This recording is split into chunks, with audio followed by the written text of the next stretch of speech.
नमस्ते, मैं पूजा सिंह हिंदी क्लासेस में आपका स्वागत करती हूँ। और हम बात कर रहे थे भाषा की। और मैं चाहती हूँ कि आप भाषा को ज़्यादा से ज़्यादा सीखें और भाषा के बारे में जानने के लिए मुझसे ज़्यादा से ज़्यादा जुड़ें, मेरा सपोर्ट करें। और मैं चाहती हूँ कि जो भी कुछ मुझे आता है वो मैं आपको सिखाऊं, और जो मुझे नहीं आता वो मैं आपको कमेंट के माध्यम से आपके विचार सुनूं और उनसे सीखूं। मैं बात कर रही थी भाषा, यानी कि भाषा का कोई अंतिम स्वरूप नहीं होता। यानी कि हम एक भाषा को ऐसे नहीं कह सकते कि भाषा ये स्थायी है या भाषा का स्वरूप ये है। हम भाषा को एक रूप नहीं दे सकते, क्योंकि भाषा का रूप अनंत है। भाषा किसी भी प्रकार से हमारे स्थायी रूप से नहीं होती है, और प्रत्येक भाषा की एक ऐतिहासिक सीमा होती है। यानी कि भाषा का क्या होता है, इतिहास होता है, उसकी भी एक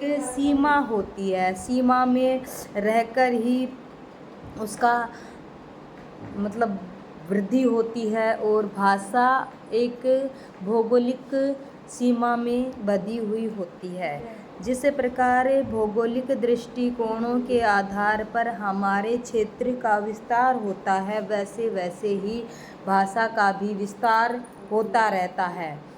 भाषा प्रत्येक अपनी संस्कृति, सभ्यता और अपनी संरचना सभी को पृथक पृथक करती है। यानी कि भाषा के माध्यम से संस्कृति, सभ्यता और संरचना पृथक होती है। उसी से हमें पता चलता है कि ये किस सभ्यता की भाषा है, किस संस्कृति की भाषा है और क्या इसकी संरचना होती है।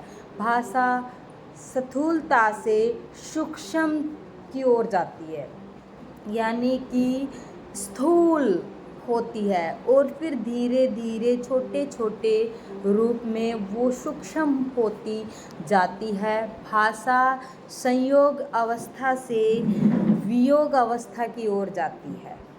यानी कि भाषा का संयोग की अवस्था पहले आती है और वियोग की अवस्था बाद में आती है। भाषा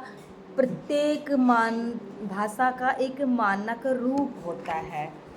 मानक रूप क्या होता है, यानी कि भाषा को किस प्रावधान के अनुसार संविधान में मान्यता प्राप्त हुई है, किस मायनों के आधार पर भाषा को हम मानते हैं, किस रूप में भाषा को राज्य भाषा, राष्ट्र भाषा या अंतर्राष्ट्रीय भाषा या राज्य भाषा या देशी विदेशी जो भी भाषा उसका दर्जा प्राप्त है। और भाषा जो है वो कठिनता से सरलता की ओर चलती है। क्यों? क्योंकि पहले हम जब स्टार्टिंग में सीखने की अवस्था जब हमारे सामने होती है तो हमें हर चीज़ कठिन लगती हैं, तो हम धीरे धीरे धीरे धीरे उसकी स्थिति से आगाह होते जाते हैं और प्रयास करते जाते हैं, तो वो हमें सरल लगने लगती है। तो हम पहले उसकी जो अवस्था देखते हैं वो कठिन देखते हैं, और फिर उसके बाद वो हमारे धीरे धीरे मतलब अपने साथ मिल जाती है और वो धीरे धीरे सरलता की ओर जाती है। तो धन्यवाद दोस्तों, आज हमारा सेशन यहाँ तक ही था। कल हम भाषा के जो विविध रूप हैं उनके बारे में बात करेंगे।